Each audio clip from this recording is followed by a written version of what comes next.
L-Europarlamentari Nazzjonalisti Roberta Metsola u David Casa ma ffirmawx ittra formali ta' pressjoni sabiex il-Partit tal-Fidesz immexxi mill-Prim Ministru Ungeriż Viktor Orban jitkeċċa mill-grupp tal-Partit Popolari Ewropew l-IPP li fih hemm imsieħeb ukoll il-Partit Nazzjonalista. Dan ġie żvelat jum wara li l-istess Partit tal-Fidesz ħareġ min jeddu mill-Partit Popolari Ewropew.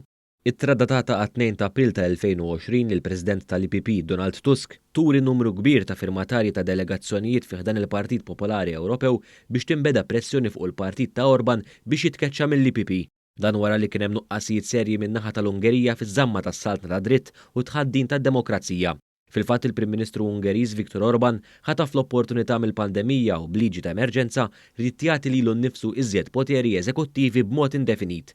Iżda fl-ittra li ridet wassal messaġġ qawwi lill-Ungerija ma hemm imkien il-firem tal-Europarlamentari Nazzjonalisti Roberta Metsola u David Casa. Dan qajjem mistoqsijiet kbar dwar il-motivazzjonijiet veri ta' Roberta Metsola u David Casa fih dan il-Parlament Ewropew. Dan hekk kif dwar kwistjonijiet tas-saltna ta' dritt l-Europarlamentari Nazzjonalisti qed jimxu briga differenti ferma pajjiżi oħra meta mqabbla ma' Malta fejn ta' spiss jitkellmu jħampqu kontra pajjiżhom iżda għall-Ungerija ħarġuhom u ma ffirmawx.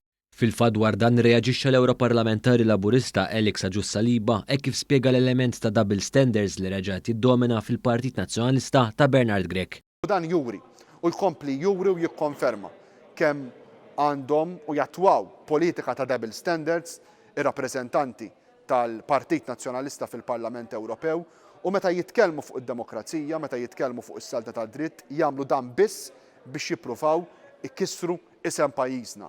Din mhux l-ewwel darba li ħarġet biċ-ċar din id-diskrepanza hekk kif ftit tax-xhur ilu Roberta Metsola kienet fiċ-ċentru ta' protesti kbar fil-Bulgarija. ċittadini Bulgari deskrivew lil Roberta Metsola bħala Miss Mafja wara li pprovat tgħaddi emenda meqjusa skandaluża li tgħid lil dawk iċ-ċittadini li protestaw fil-Bulgarija li huma ffinanzjati mill-mafja. Il-protesti li kienu għaddejjin dakinhar kontra l-Prim Ministru tal-Bulgarija Bojko Borisov kienu motivati minn allegazzjonijiet serji ta' korruzzjoni u ħasil ta' flus fuq l-istess Prim Ministru Bulgaru. Għal dan kollu, il-kap tal-Partit Nazzjonalista Bernard Grech kien iddefenda l-aġir ta' Metsola li tiddefendi lil Bulgarija iżda mhux lil pajjiża billi ma kkundannaħħix u qal lil Metsola u Casa biex ikomplu jaħdmu. Il-konvenjenza politika ta' Metsola kienet anki ġiet innutata f'editorjal tat-Times.